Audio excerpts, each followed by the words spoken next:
This video is called A Few Honest Questions. So I know that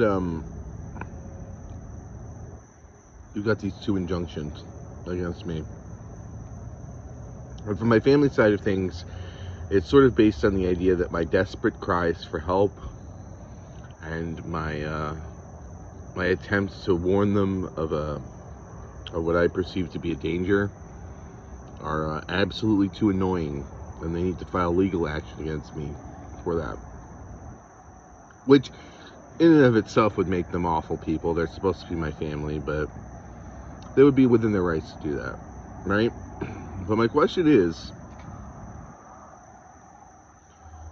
when you have the police impound my car, when you call the Sanford Police Department and have them kick me out of the homeless shelter so I'm literally on the street, right? When you interfere in this way to harass me via third parties, to make my life as difficult as possible, do you think that the believability that you are somehow a victim and I'm an aggressor still exists in the scenario?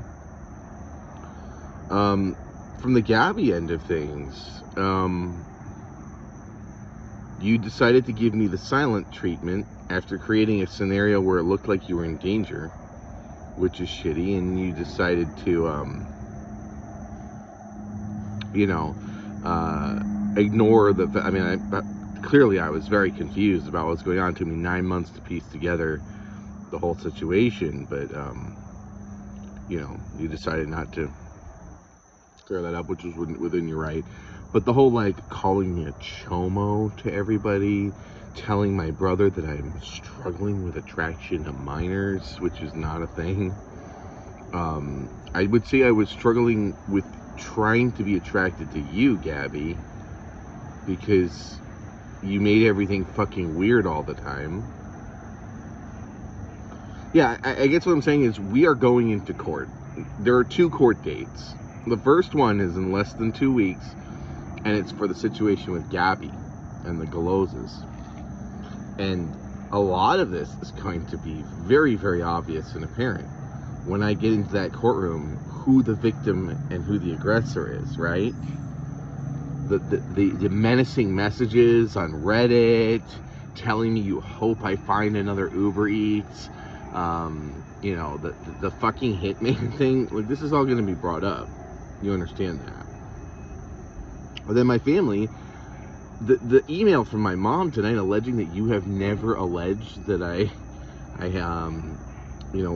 was an abuser of my mom's grandkids, which is my nieces. I have a fucking text from Jeremy, and I sent it. I sent it in the chat. You understand? There's evidence of this. You can't just fucking... That's not gonna fly in court. What are you people thinking? What is your long-term plan here?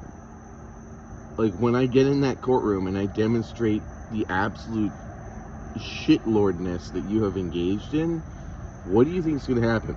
I'll tell you for sure they're going to drop everything against me. I don't know if they can file something against you guys simultaneously, but I would expect it if they are able to.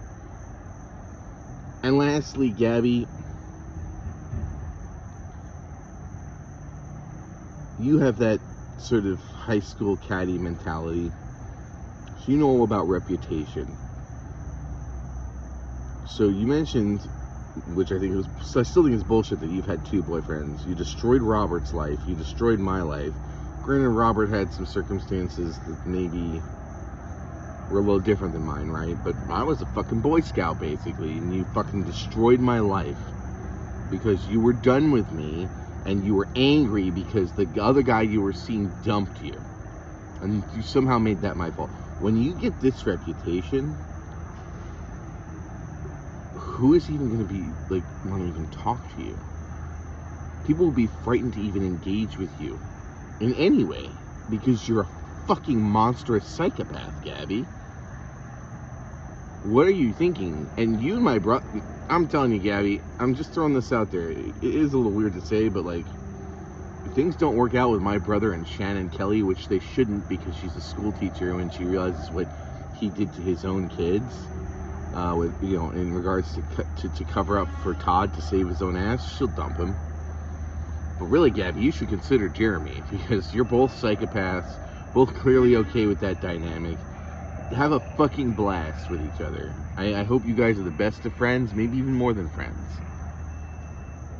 But you guys are fucking monsters. And for my father to try to get that car taken away, do you smile thinking about me dying on the street?